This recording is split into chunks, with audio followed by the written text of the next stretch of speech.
Assalomu alaykum, hurmatli YouTube ishqibozlari, musofirda yurgan aka-ukalar, hurmatli obunachilar.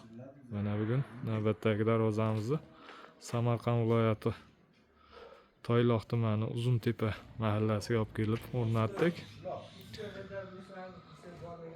Bu darvozamiz 355 ga 390 razmerga olib kelib o'rnatildi. 12,5 million so'm o'sh summasi olib kelib o'rnatildi. Eniga 355, bo'yiga 390 razmerga o'rnatildi. Darvozamiz materiallari bilan tanishtirib o'tsak, stoykalari shviller bo'ldi, ramkasi kurgovoy shviller. Ichidagi profillari 6 ga 4, 1,5lik stenada, listlari 2lik listda bo'ldi.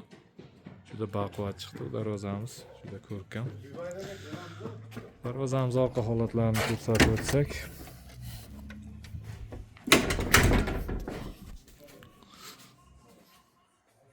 darvozamiz orqa holatlari.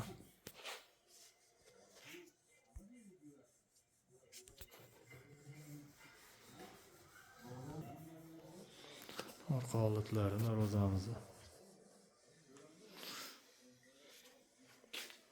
Tekis plotniy bo'lib juda chiroyli holda o'rnadi. Zamoklar har doim o'rnatilgan o'sha zubur zamok, rossiyskiy zubur zamokdan.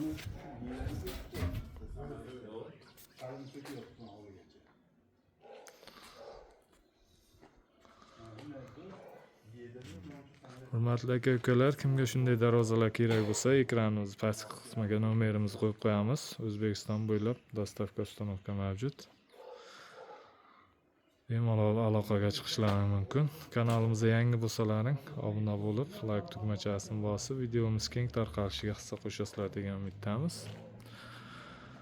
Kanalimizni doim kuzatib boringlar. Keyingi videolarimizda ham kraska sepish, darvoza o'rnatish jarayonlarini qo'yib borishga harakat qilamiz. Doim sog' bo'linglar, salomat bo'linglar.